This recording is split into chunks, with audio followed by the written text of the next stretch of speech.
And good evening, everybody. I want to start with these words. May we never forget that in the sunshine of our lives, through the storm and after the rain, it is all with God, in all ways and forever. To start us off, my name is Curtis Davenport. Welcome to our April edition, our Jazz Appreciation Month edition of Conversations with Curtis. Very excited about an interesting conversation we're going to have here tonight. As you know from those words from John Coltrane that I just started with, we're going to talk about jazz and spirituality. Jazz and the church, so to speak, in all of its different forms. It's had a very fraught relationship at times and also a very close relationship at times. And we're going to talk a lot about that with our guests, who I'll introduce after I first thank our sponsors. We want to thank our sponsors who make Conversations with Curtis each month possible. Of course, the Knight Foundation, the Arts and Science Council, the North Carolina Arts Council, and O's Place Magazine. We appreciate their support here at JazzArts Charlotte to make programs such as this possible and to keep jazz living and thriving as we come closer to a point where hopefully we will all get back together to enjoy live jazz. But let's go forward now and introduce to you our very special guests who are here with me this evening to talk a little bit about the idea of jazz and spirituality. First, I want to introduce to you the senior minister at Myers Park Baptist Church, who's one of our special guests tonight, and that is Mr. Ben Boswell. We also want to introduce to you the minister of music from Myers Park Baptist Church, and that is Matt Caine. Also, two folks who are very familiar to you in the jazz room and in a lot of what we do here. Excuse me. Saxophonist Greg Jarrell, who is here with us, and also Ms. Dawn Anthony. So to my guests, I want to say thank you all for being here. Appreciate you. All right. Thank you. Yes. Yeah. Glad to be here. Thank you for a great conversation. So let's get right into it. Talking about the ideas I said in the opening. Look, I grew up in the church myself, as you know, as some of our guests did. Grew up in the church. I was an ordained deacon at 12. I was an ordained minister in my early 30s after running around a little bit. So my relationship with the church has been very close, and it's also caused problems for me at sometimes with my relationship with the music called jazz. Been told by various pastors, boy, throw out all them jazz records. You don't need them things. Those are the devil's music. That's and right. Something that's been said so many times. But yet we see here, fascinatingly, at Myers Park, there's so much of a relationship between that music, which some in the church world would shy away from, but you have embraced. So I'll ask, I guess, going to Matt or to Ben first. Gentlemen, talk a little bit, either one of you, about how you decided to embrace such what some people would call secular music in such a religious world. Well, I guess I'll take the first stab at that, and then Matt can jump in. Thanks, Curtis. Our church is very firmly planted in the Western European classical tradition. In fact, many of our members imagine that to be the tradition, the only tradition, the only kind of sacred music. And when I arrived, though, there was also a desire within members of the church to experiment with other alternative forms of music style. But it was not taken very seriously, to be honest. And all that they had really experimented with were other predominantly white forms of Western music, including, for instance, contemporary Christian music and some folk music, religious folk music that was really deeply tied into that kind of contemporary Christian music genre. And that really wasn't going to work theologically for this church, because the kinds of lyrics that go along with that style of music just didn't work theologically for this community. So I knew we needed to broaden our musical horizons and wanted to try to find a way to do that. And I personally have have been spiritually benefited from listening and participating in jazz, and knew just enough to be trouble for our church, and knew enough people like Greg to be trouble for our church, and just wanted to try and experiment out. And I think the thing that I knew going in, I feel like I've learned a lot in the process, but what I knew going in was that that jazz would help us to play with that line between sacred and secular.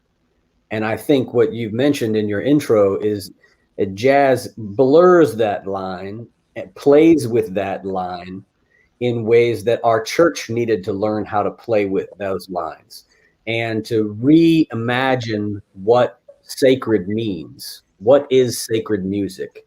And so we entered into this experiment. It was not without some difficulty and reaction by members of the church. I've told Greg this story. I had a member who was a very prominent deacon in the church and considered by many to be the theologian of worship in our congregation come to me after we did a few jazz services and say, Ben, I'm not coming to those jazz services because there's no God in jazz. And of course, he's wrong, deadly wrong about that. But for whatever reason, he had come to the belief that there was no God in jazz. And so, we just pressed on. We've continued to press on. We found that there's a whole lot of God in jazz, and even more than just God. And we don't just, I think we don't just do, jazz arrangements, but of gospel music or jazz arrangements of hymns, but actual, jazz songs and that some might consider secular. I see them as sacred. And so I think that's where our conversation begins, for me at least, is this, the beauty that jazz has brought us is this blurring of those lines. Okay, thank you, sir. Well said, Matt. As minister of music, what kind of, let me just ask, just to level set for myself and for others who are watching, were you, Matt, minister of music when these momentous changes happened, or did you come along after the fact? I came along after the fact. In fact, some of the questions in my interview process, both in survey and in Skype interview and in person, had to do with jazz. And I'm very fortunate to have a background in jazz, specifically in big band music as a trombone player. So nothing foreign to me about it, and certainly nothing, found it to be very spiritual even as a youth. So to me, it was kind of surprising to come along and find people who had adverse reactions to its use in church, even though I had heard stories from my great-grandparents and my grandparents when they first observed that. But it was a wonderful thing to come in and see, and I agree with Ben completely. I think it's a perfect match for our community, much more than certain other forms, such as contemporary Christian music. And if we see the whole of life as being spiritual and the whole of life being as sacred, how can you not find music that's rooted in the soul, and even rooted from people of an oppressed background for centuries, the speaking of multiple cultures? How can you not find that to be sacred? So I'm thankful to have inherited this from those who first started this journey at Myers Park.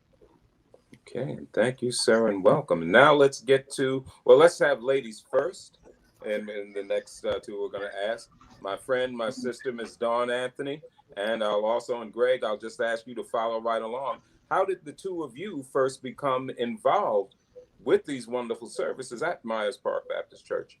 I really feel like that's actually a reverse question, because my entry is actually through Greg. So Greg, if you could begin and I'll tag after you, okay? Okay. So this is sort of the sort of work that I've been tinkering with for, a couple of decades now. And so then as we have sort of explored at Myers Park, developing like a repertoire and a band that does this on a regular basis, The first time that I encountered Dawn Anthony was actually on the stage at the Jazz Room. We were paired playing together when she was singing Ella Fitzgerald, and that was one of the finest musical nights I've ever had. And so it was just quite natural to say, we had connected personally. We knew that we had some common interest in this kind of work, and so it's made a great deal of sense. And it's been one of the greatest professional partnerships and a tremendous friendship for me. What do you say, Dawn? I would agree. And I think that from the friendship and conversations that we've had, that it's led to explorations of music. So there are some instrumental compositions that he's brought to light to me, and maybe some compositions with lyric that I've shared. And so we've been able to foster some of these conversations and really bring it to the forefront.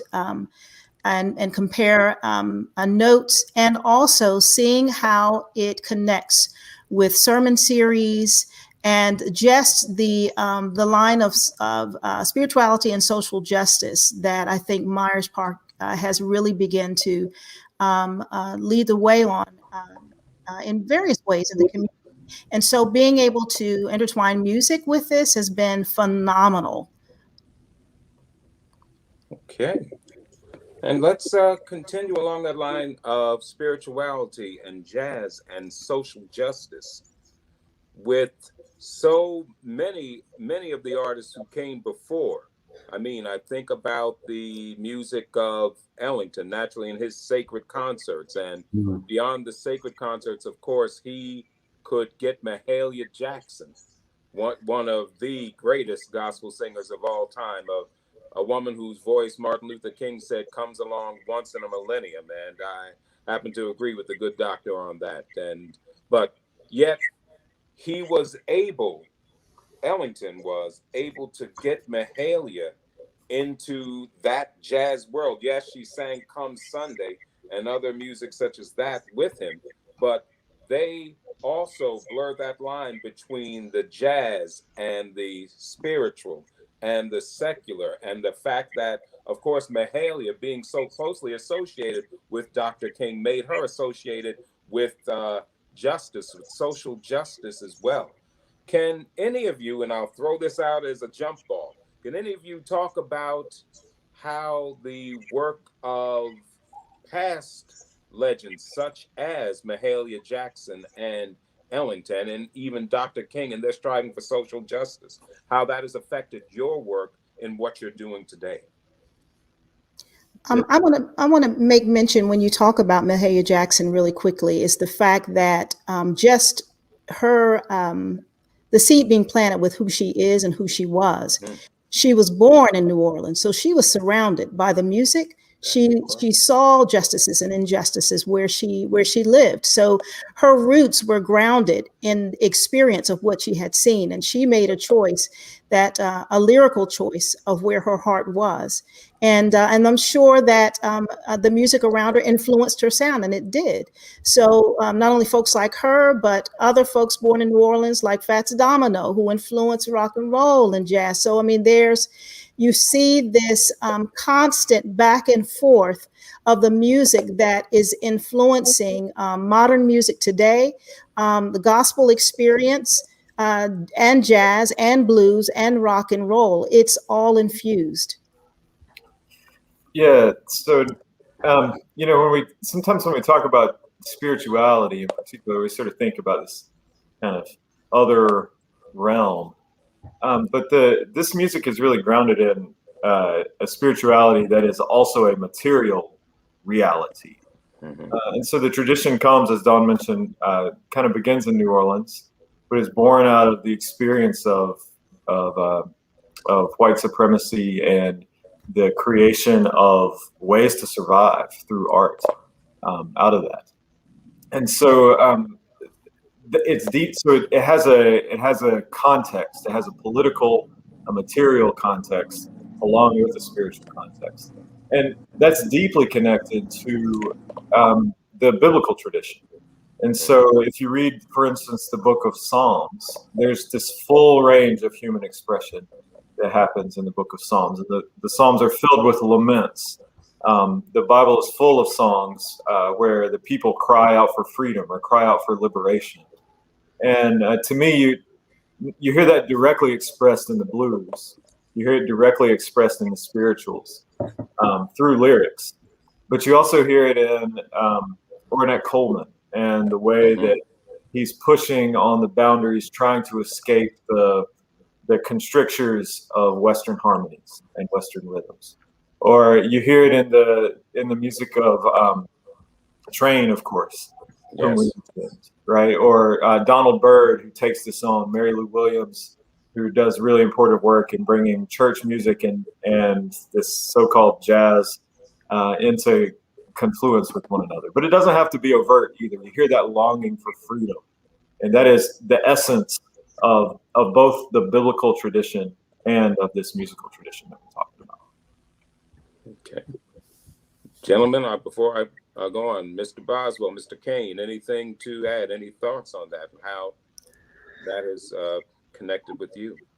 Yeah, I just want to add that going on of what Greg said there, I think the reason that a lot of folks don't understand the deep sacredness of jazz music, particularly in the white community, is because they have a very deficient and anemic understanding of Christian spirituality. I mean, to Greg's point about the Psalms, much of the Bible is filled with lament, and those laments are simply the expression of pain, oftentimes the expression of oppression by people of faith, just crying out to God honestly and directly from their lived experience. And we know, those who read the New Testament in this way, that Jesus came to liberate the oppressed.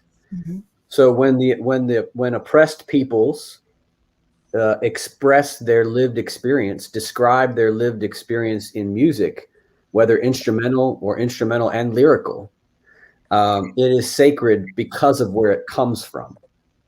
And so often, of course, white communities as the dominant community, as in many cases the oppressors, have not been able to hear that music because they're living in denial to the oppression that they are, in fact, meting out on other people, but also benefiting from and profiting from. And that's why there would be a resistance to jazz in a sacred space, even though every expression of pain, the pain of oppression, the pain of lived reality, would be sacred in that case. In my background, I've taught on the faculties of 5 universities. 3 were predominantly white, 2 were historically Black universities. And in those contexts, I would teach music appreciation, among other things. And when I would get to the unit on jazz, I wouldn't start with the early days of jazz as we see it. I would actually start with the music of the spiritual tradition of the slaves, the so-called Negro spiritual, and would talk about how, like Greg was talking about, this is the music of survival, and this is the music of oppression, and looking at faith as some source of hope, source of strength, and not to mention how the spirituals were often had double meanings to help people connect with the Underground Railroad and all sorts of things to look towards freedom and trace West African musical elements that were continued in the spiritual and other things they drew upon, and how those traditions coalesced with others to form jazz.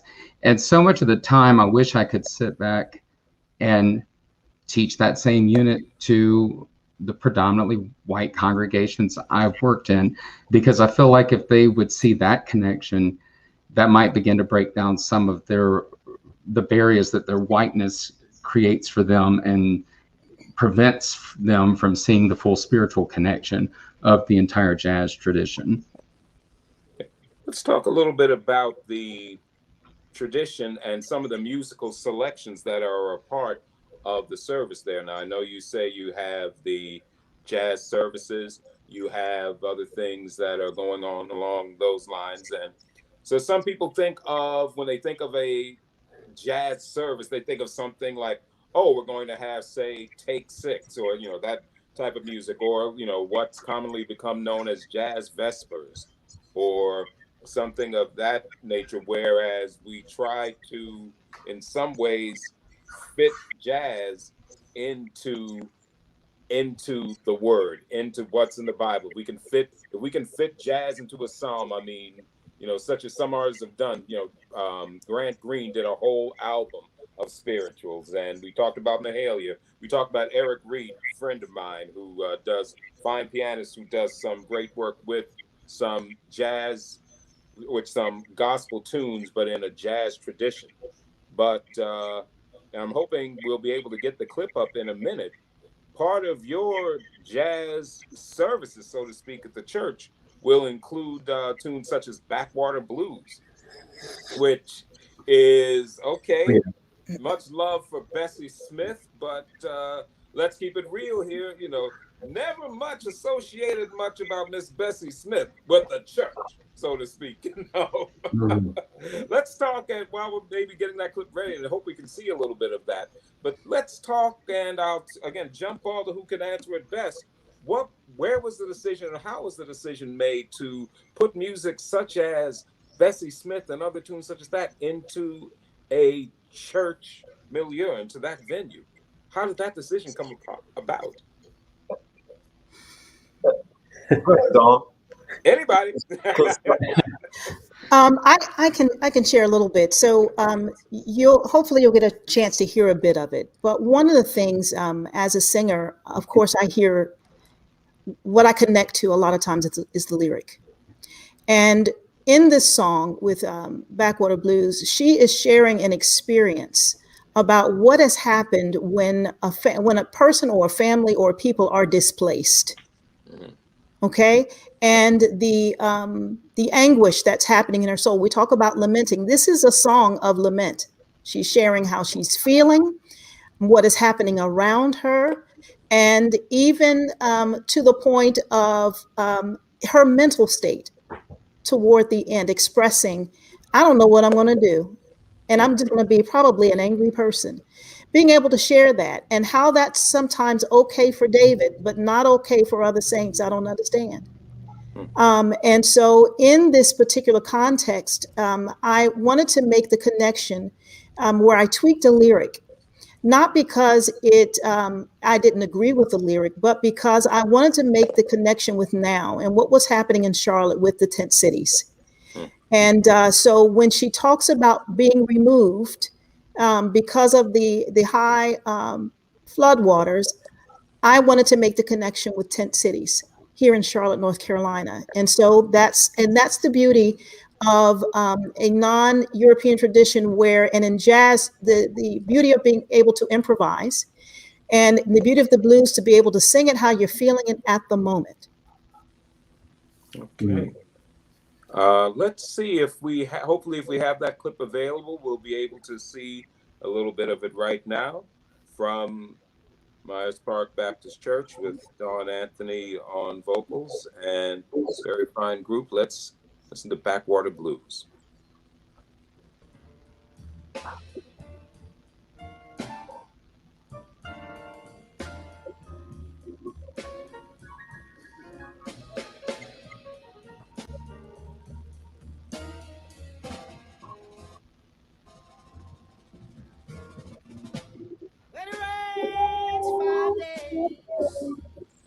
Skies turn dark as night.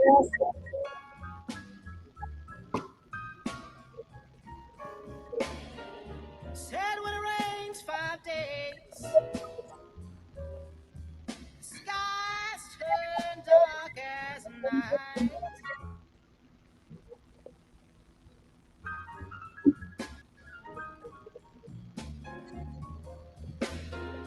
Then there's trouble taking place.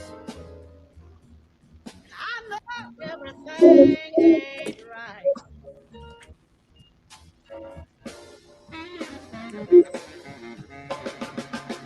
Said I woke up this morning, couldn't get out of my door.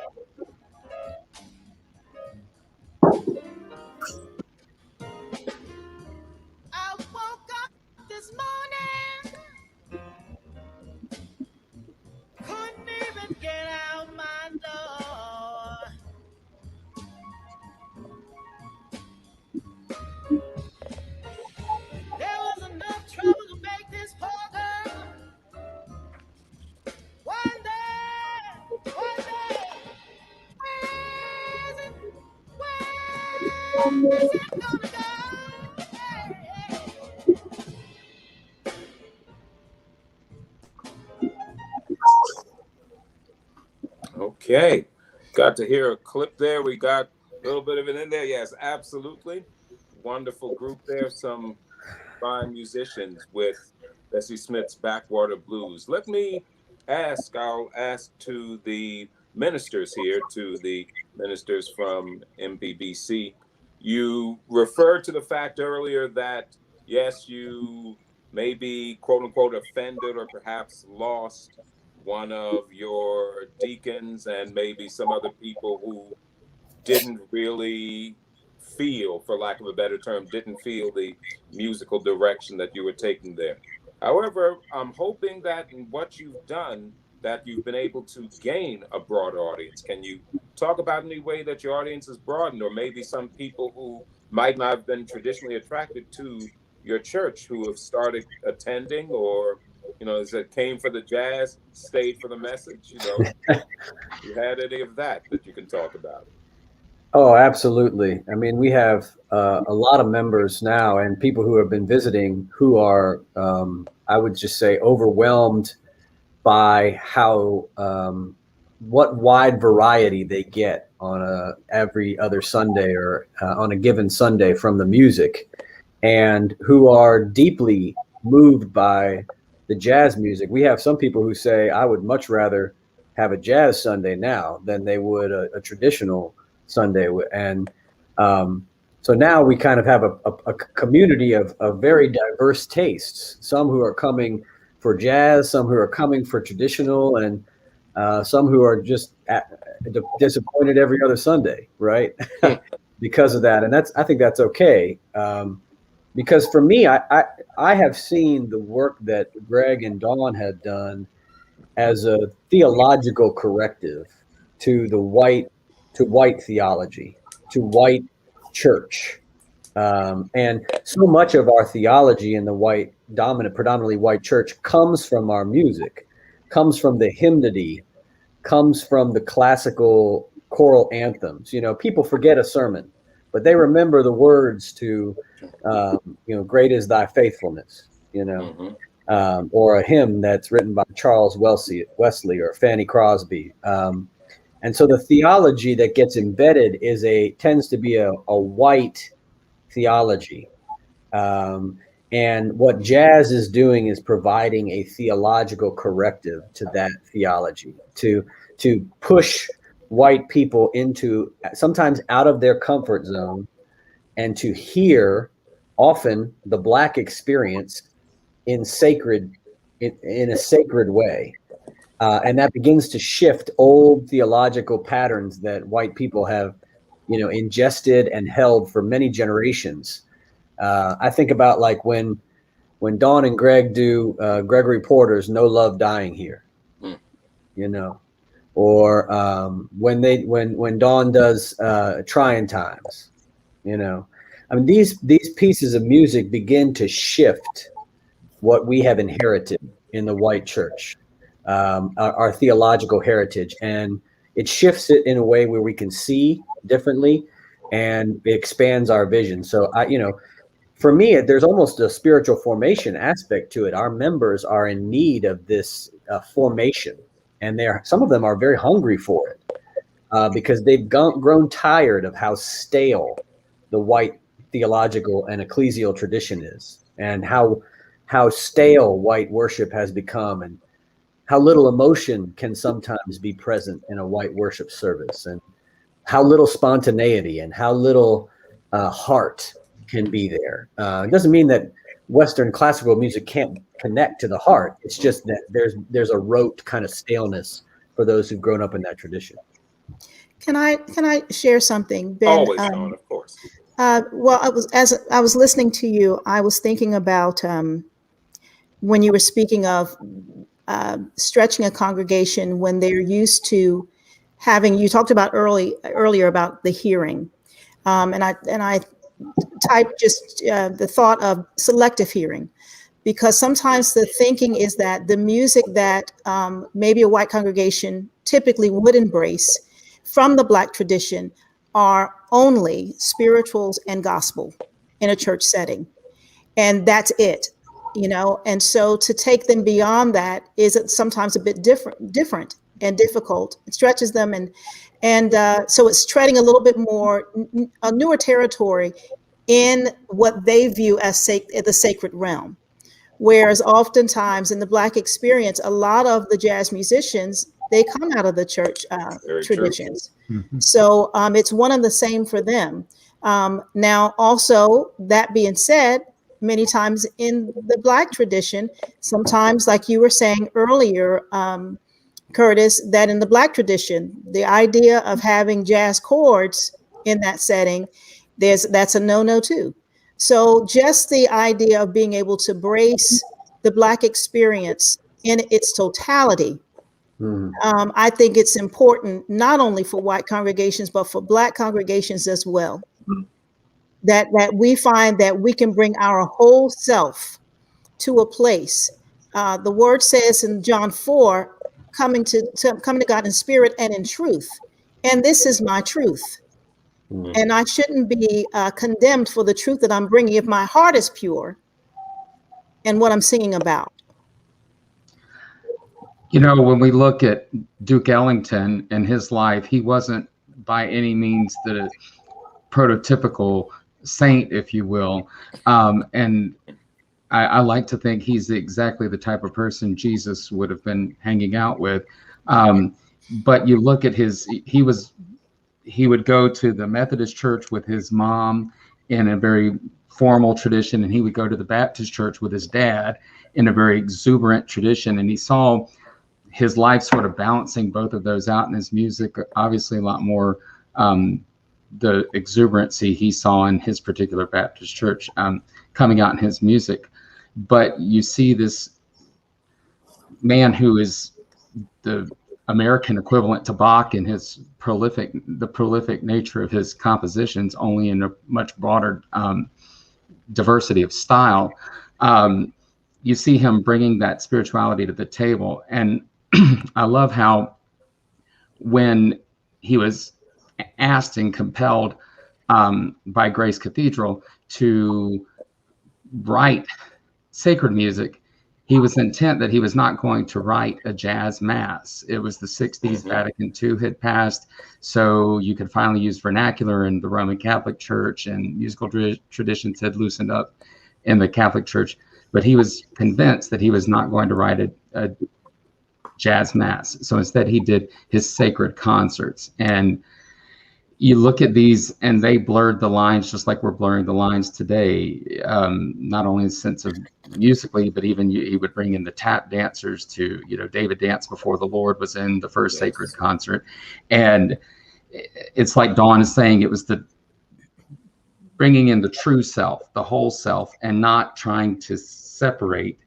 There's actually a hymn from the European tradition that says 7 days, not 1 and 7. Well, it's, that's what bringing jazz into the church is bringing the authenticity and reminding us that that there shouldn't be this, let's take off one coat and put on a different one to come into church. So come on, Matt.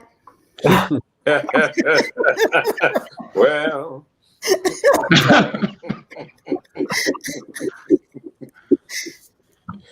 Oh, good. No, continue, Matt. No, that, Yeah. No, you weren't, Well, let me just Dawn, and just in case you haven't heard that before, Dawn was encouraging you to. That's right. Oh, I say, come on. I get it. I get it. I was just. Well, come on. Come on, man. You have to understand. I was telling one of our ministers a couple of weeks ago that Dawn Anthony is my patron saint, and I say that in all sincerity. She really is. So when she's telling me to testify, it sort of brings me back because I'm the one expecting her to preach. But it's worth pointing out that you'd hear the same sound at the Vanguard on Saturday night before you went to church on Sunday morning. Yep. So the tradition is participatory. right? Yeah. Which is quite different as well, especially for European congregations, Yes. white dominant congregations. We're used to passively receiving rather than being participants, and so that's really important. And it is one way that this James Cone, the father of Black liberation theology, has this great little book called "The Spirituals and the Blues," and the basic thesis is that what happened in the juke joint on Saturday night and what happened in church on Sunday morning were two sides of the same coin, right? They're all born out of the same experience, and so making those connections for in a society that teaches us to bifurcate our lives and to sort of chop ourselves up, where we can bring our whole selves instead. That's just so deeply important. Greg, no, go ahead, Matt, first, and then. You open your mouth, look like you're about to say something. Yeah. Go ahead.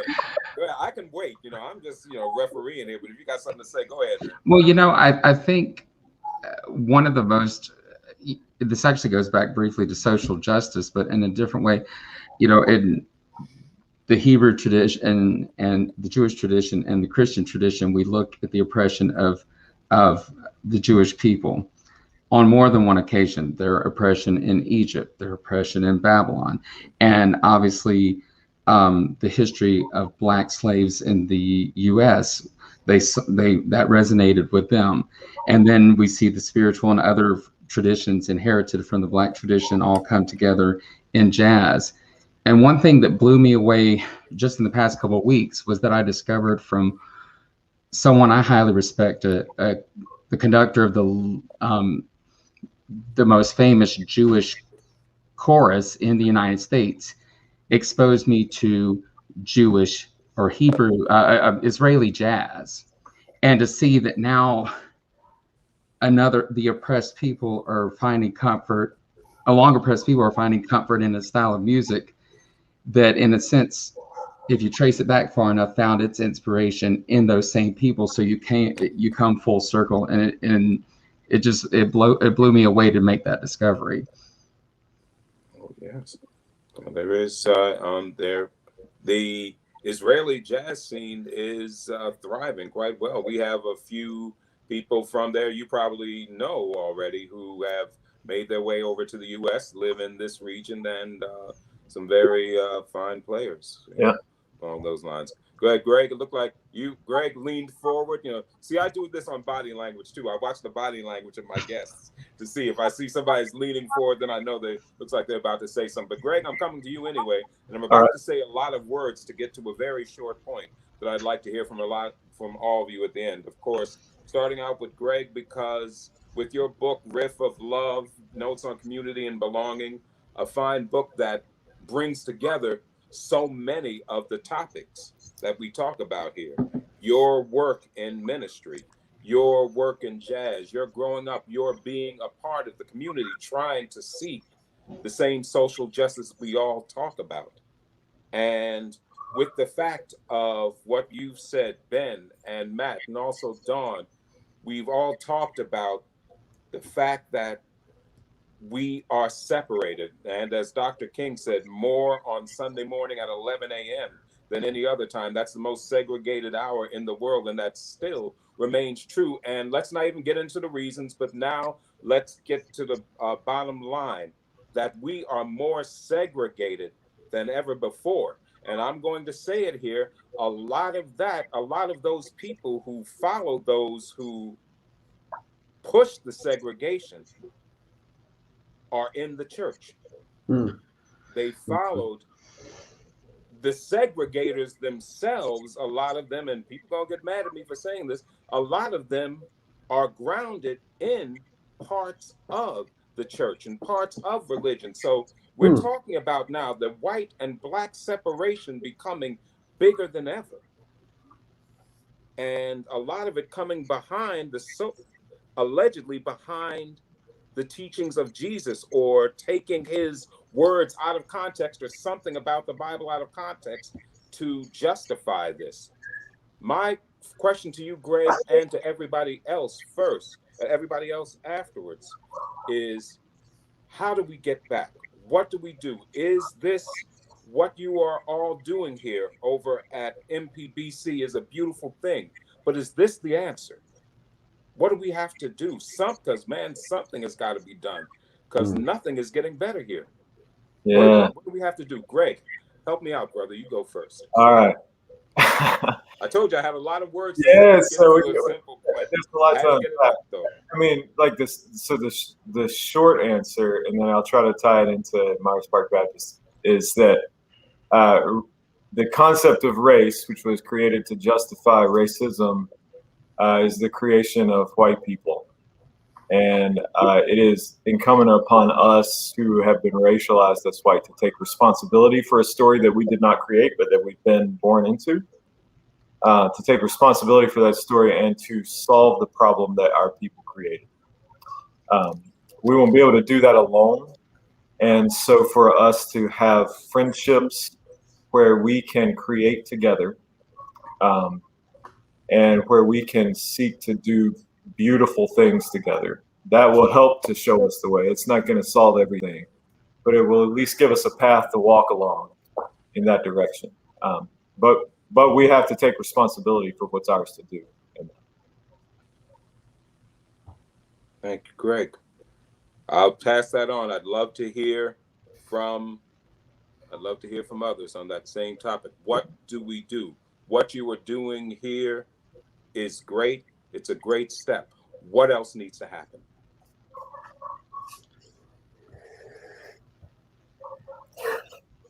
I mean, I agree with everything that Greg said. The promise of what we are doing at Myers Park, I think, in a lot of ways, is to put up a mirror in front of white people that has been provided by those who have been oppressed historically, for them to see themselves clearly and truthfully through the mirror of people of color who are writing and singing from their perspective about what their experience has been, and white people living in denial and also not wanting to take responsibility, to Greg's point, have a hard time seeing that and hearing that. And so we're giving the opportunity for white people to hear the truth of the reality of systemic racism and oppression, and to get invited in to see their responsibility as people of faith and good conscience, to try to live more just lives, whatever that might be in their sphere of power and influence. And music has tremendous power, even more power. I love the fact that Matt described Dawn as preacher, because I receive from Dawn and Greg a worship service that is, it's hard for pastors to worship on a Sunday morning because we're working. But when Dawn and Greg perform and the rest of the jazz ensemble, I worship. I'm able to fully worship because I feel like I am having an experience of being ushered into the holy and ushered into the sacred and divine presence through their music, through the lyrics, through the way that they present the music. I mean, we're very lucky to have people like Dawn and Greg who have such theological and spiritual depth that they bring to the music. But they have really prompted me as a person who's preaching on a regular basis to immerse myself in a tradition that helps me reframe how I think about the world as a person who is racialized as white. So I listen to, when I'm writing my sermons now, because of the influence of the work that Greg and Dawn has done, I listen to Christian Scott Scott, as I'm working through my sermon, or Robert Glasper, or Kamasi Washington, or somebody, someone like that, to try to help me reframe the way I'm approaching the word, the scripture itself, the message, and again, to provide this corrective to me. And hopefully I myself in my own, I'm being changed through that, through their work, through that work, that our members are also being changed, and maybe they show up in their world, whatever that be, at a bank or at a business or a law firm, and they're different. in the way that they approach the work that they do. I would hope so. It's now that time that we traditionally do ask for questions from the audience or see what has come over during the time that we've been talking. Pardon me. I don't see a lot of questions. Please do put them into the chat if you have questions. I see mostly comments. I do see one question that I would like to pass along. It comes from our friends Sue and John, who are asking, do we know what other churches are doing in other cities? So along that idea, do we know what churches are doing, I guess, along these lines in other cities? Does anybody have an idea and would like to talk about it? Well, before the pandemic, Of which, course. you know, it's like everything, you know, it's like BC 80, you know. Right. You encapsulated a lot of still what's going on to this day. It's limited to jazz vespers. It's these things that are, I don't even want it. It's like the musical equivalent to typecasting. So we're going to take jazz and we're going to go put it in this one framework, and that's going to be our context, and that's it. I can't say that there's no one else doing what we're doing, but I can say with great confidence, knowing my many colleagues across the country, there aren't many churches, if any, who are doing what we're doing to bring jazz in its pure form, in an organic form, into a service, and not simply try to pigeonhole it or to only do jazz arrangements of hymns or bringing in gospel music, but actually bringing in authentic, organic jazz music as it is. Anybody else on that? There's not a lot of this around the country, and a lot of it is, as Matt mentioned, like sort of rearrangement of traditional hymn tunes, and we do some of those as well. I've been doing my best lately to turn them all the way inside out, much to the band's chagrin sometimes. But one notable place, since a lot of the music fans out there hit New York occasionally, Sunday evenings at I believe it's called St. Mark's Lutheran Church, which is on like Midtown East, has this long running. They actually have a pastor to the jazz community. Oh yes, the jazz church, Yeah. And they have a concert series. So I mean, there's some of this happening in especially the largest cities around. Okay. Let me ask along. Okay. I was going to say, there was also a question, Curtis. At the Love Supreme? Yeah. Did you see that? I saw it. Go ahead. I didn't see the Love Supreme question, but that's kind of where I was going anyway, because I was going to go to the Love Supreme. Let's go to the Church of John Coltrane if we're talking about something that's different and completely different in that respect. I have not had the pleasure and honor of visiting yet, but I do know out in the San Francisco Bay Area, there is a church that doesn't worship John Coltrane as God, but does say that, well, I'm thankful for that, but does say that, but they do worship him as a saint, and I know they do a lot of interesting things with his music.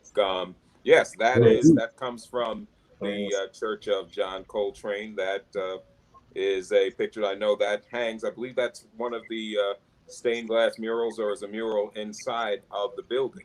But I know that our friend Brother Greg, yes, and some more pictures from the services there. And I know, Greg, you have had the pleasure of going out there and visiting a little while. Can you tell us a little bit about and talk a little bit about what goes on there? Since I know a lot of what happens there has got to be in some ways similar to what we're doing here in Charlotte. Yeah, it's a very orthodox kind of place in terms of the theological framework. And it's a Pentecostal kind of church. But instead of choir, they have horns, and they process in with the rhythm section playing and about 3 or 4 guys just kind of going all sorts of directions on saxophone. The preacher, I can't recall his name now, but he plays as well. And so they use especially Train's later music, beginning with "A Love Supreme" and sort of moving beyond that. There's a Train tune that I love called "Lonnie's Lament" that is often featured in those services, right? And so I mean, you hear the language, the way that the musicians name tunes that don't otherwise have lyrics really offer these sorts of suggestions, and they utilize that music in the course of their worship. And sometimes it's frenetic to the point of being trance-like, but it's not outside the bounds of Christian orthodoxy in any way. It is highly energetic, though. Oh, yeah. One of the things I think that the quote that was, well, not the quote, but this statement, someone was asking about how can we encompass or embody the love supreme. I think if you put that question back up, or that statement back up, that would be great. So, but I think as far as being people who are spiritual people, how can we embody the love supreme? Again, going right back to the word about what's required of us. You know, he's already shown us, you know, the Lord has shown us what we need to do. And we need to do justly. We need to love mercy, and we need to be humble, you know, before our God. And I think if we walk in that kind of, that's the only kind of supremacy I want to walk in, you know, and if I do that, if I am that, if I embody that, I don't have to walk around taking pictures of showing people how good I am. This is me praying. I love my pastor, Pastor Caine, talks about, you know, we've become a society where we're taking pictures of how good we do in society rather than just being, and letting my life speak for itself, so that there's no question that love emanates from us, whether we are singing, whether we are speaking, whatever we are doing, you know. So, and when we get it wrong, but we have to be quick to say we got it wrong so we can start getting it right. Yeah. There's an interview with Train towards the end of his life where an interviewer asked him what he wants to be, how he wants to be remembered. And his response is that he wants to be a saint. So he's casting his life in these religious terms. And Train was obsessive, right? This incredible single-minded pursuit of beauty. Beauty that if you listen to the last little bit of his recorded collection, it's hard to see what's beautiful about some of that stuff. Right, but he's on this single-minded pursuit, and I think for those of us who are, you know, we're not gonna play at Train's level, but we can be about that single-minded pursuit of justice and beauty in our own communities, right? In our households, in our friendships, in our neighborhoods, in our city, and that is what a love supreme looks like. I think in our Yes, that's. I mean, every time I listen to Love Supreme, I find something new. I mean, to me, that entire album, beginning to end, is just one long prayer. I hear a man praying, seeking through that horn, seeking to touch the face of God. And I mean, I heard it first when I was in my 20s, and I hear it now at this point in my life in such a different way, and it's just such a remarkable work. I want to get in a question that I did see come up from our friend Miss Sophia Goodman, and it just appeared on the screen. I want to bring it in again. How do you feel about people that might not identify with Western religion coming to church to have a spiritual experience in jazz? Well, I'd love to take that one. Yeah, I'll go to you first as the pastor. Yes. We would absolutely be thrilled, and have no ideas about whether or not you ever would join our church or not. To me, in some ways, jazz is its own church, and we're lucky to have that church represented in our church from time to time. And if people want to come and just experience the spiritual grandeur that is jazz in and of itself, come and enjoy. I mean, that is what we're here for, is to provide alongside our work for justice in the community and for spiritual formation, we also really take seriously the place that we have to lift up the opportunity for people to participate in the arts, particularly the musical arts, and to experience jazz in a sacred setting on a Sunday morning or wherever they can. You know, we want to be a patron of that because we believe so much and so deeply in the music itself and the people who play the music. So we would love for folks to come, and even if you're Muslim, you're Jewish, you're Buddhist, you're Hindu, you're non-religious, come and enjoy the music. Okay, thank you. Anybody else on that same topic? And I am going to get to that question I see has just popped up on my screen now. And has the far-right evangelical movement made worship settings less likely to be diverse in worship styles, meaning mostly Black churches that play CCM style going back to play more traditional gospel? If I can just jump in on that from my experiences, first being associate pastor, and I'm going to leave out church names. We'll just keep it real here. But interestingly enough, I pastored at some fairly conservative but quote unquote evangelical churches, or in the aughts, okay, so to speak, in the time between 2000 and 2010 here in town. And something I found in those so-called conservative churches, they hungered, what they wanted more than anything else was the Black gospel sound.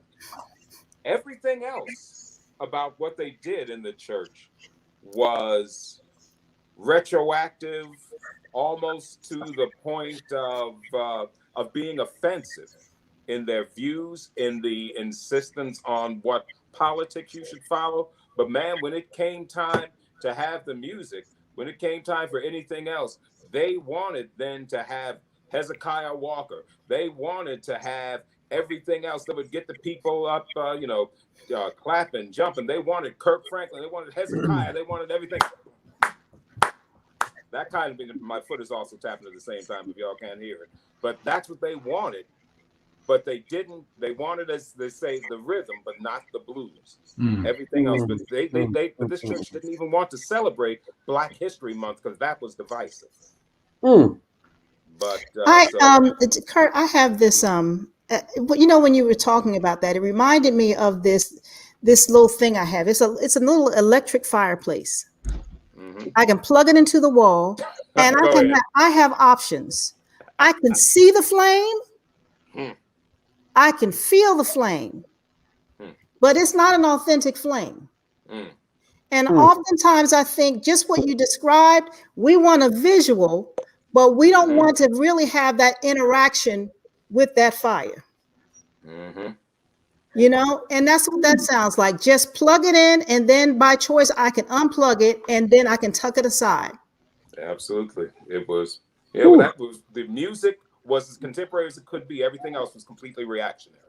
Curtis, can I jump in here? It sounds to me like one of the things you're describing is the way in which a lot of white churches and even sometimes multicultural churches are playing around with what I might call like a blackface of worship services. Ooh, did you say that out loud? I'm sorry. Playing around with worship. I heard it. And here's the thing about, that's the hard thing for white people in America that they have to come to grips with, is that almost all white music in America is derivative of the Black experience, right? So, rock and roll, who created rock and roll, right? Popular music. I mean, almost all of those musical genres. Think about the way Elvis steals songs from Black blues singers, and how white blues singers steal songs from Black blues singers. And there are many genres that we associate with white people that actually came out of the Black experience. And so even contemporary Christian music, much of it is based in rock, which again is based in rhythm and blues, which comes out of the Black experience, or otherwise it's an attempt to try to appropriate gospel music into a white setting. And it's fine to sing those songs if you are also doing the work of social justice in your community and working on overcoming racial injustice specifically.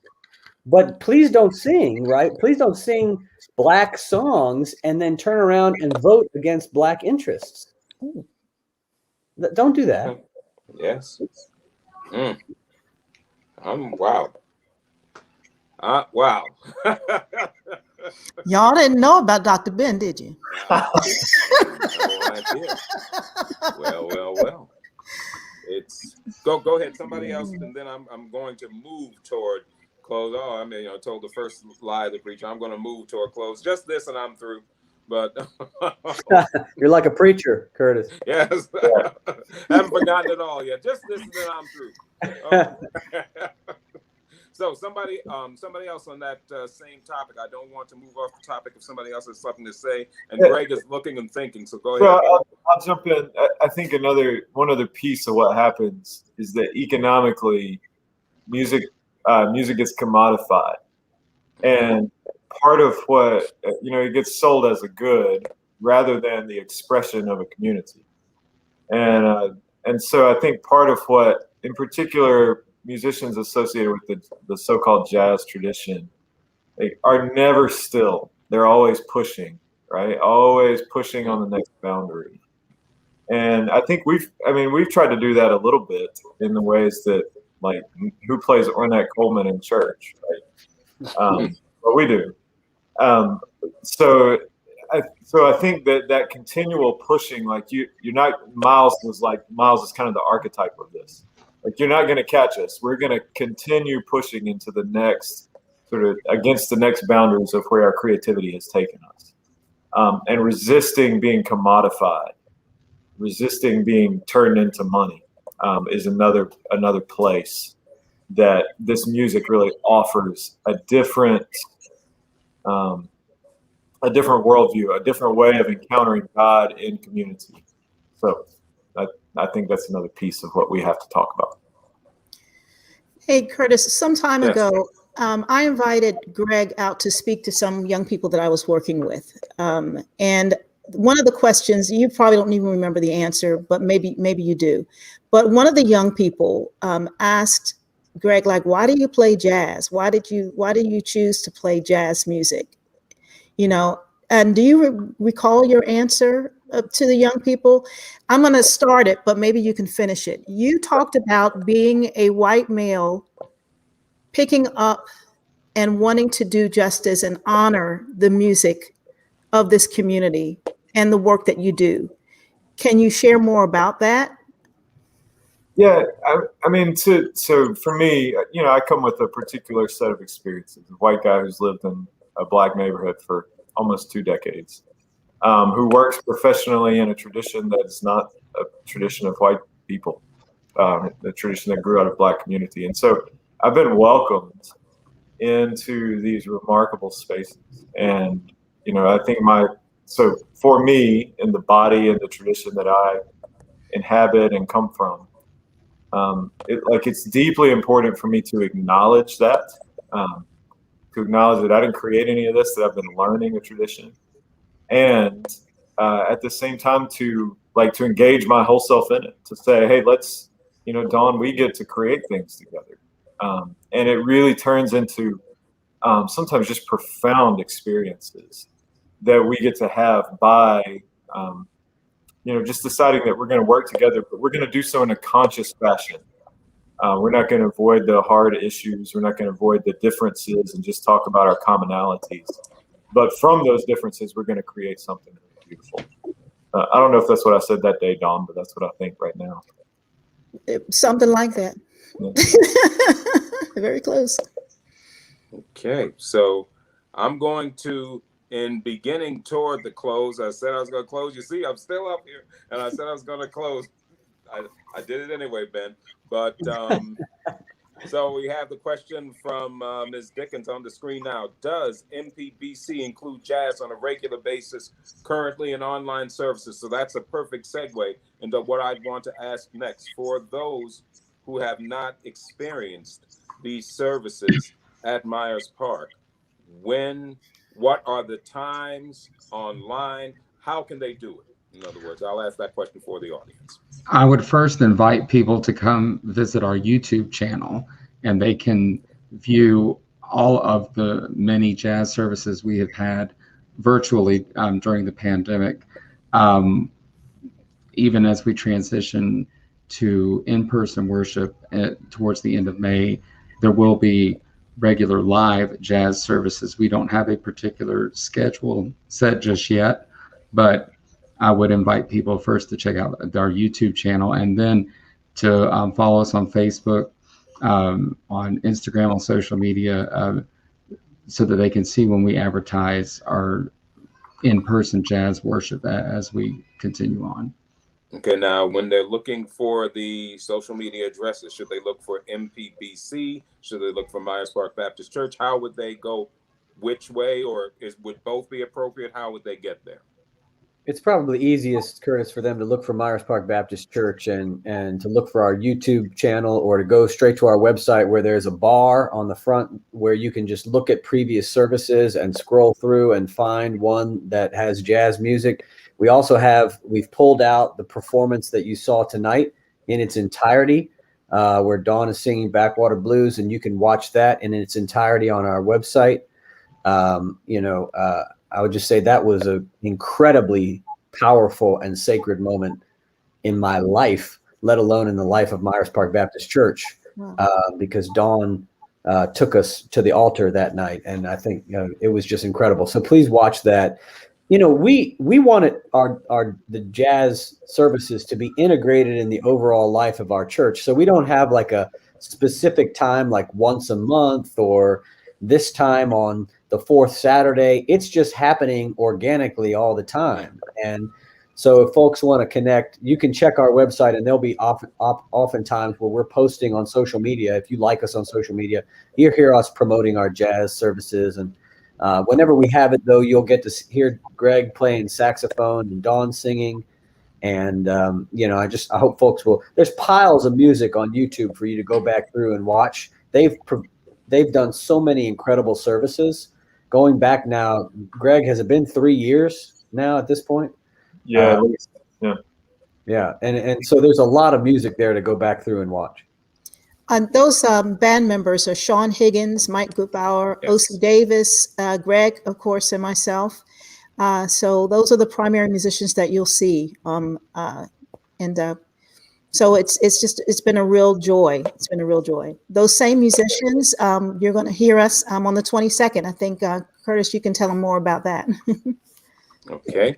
On the 22nd, I don't have it completely. Well, Dawn, I'll let you, because I'm without my notes here, so I don't have all the information. No worries. So if you are a fan already and you watch live from Crown, the quartet that's been at Myers Park will be there at the Crown performing live, and it's going to air April 22nd at 8 p.m. So you can join us, and you can listen to several of the pieces that we've shared at Myers Park as well. And I think that's on YouTube as well, but through the JazzArts site. Yes, just like tonight, through the same site. Just through the same site that you joined us tonight is the same place that you'll find us for Live at Crown on the 22nd. Dawn, I'd be remiss if I didn't give you the opportunity before we close to talk about something else that you have coming up, another opportunity that they might have to hear you in person within the next few weeks. Absolutely. On April 28th, I'll be at the Middle C and sharing the wonderful music. Remember Wednesdays at the Middle C of Miss Nancy Wilson. So come on out. And I am so looking forward to that evening. I think the doors open at 6, but the show begins at 7 p.m. So go to the Middle C website, and you can grab your tickets there. All right. And as I told Dawn when she told me about it, I got my second Pfizer shot on Sunday. Same here. So by then the 2 weeks will have passed, and we need to get out. So I definitely plan to be there. So any last words from any of our other guests? Goodness, I make it sound like it's firing squad or something. Any last words? But just a quick plug, Curtis, that Dawn and I have. So this has not just been happening at Myers Park Baptist, though that's been the most significant place recently. Yes. But we've done this in several states now and in a variety of settings. It particularly works well in churches. We're comfortable in that setting, but can do it in other places. We even played at Robert E. Lee's former congregation a couple of years ago up in Lexington, Virginia. Child, that's a whole JazzArts conversation in itself. Oh yeah, I was just about to say. So building together these conversations plus the music is something that we're working at together, and would love to engage with other folks in that work.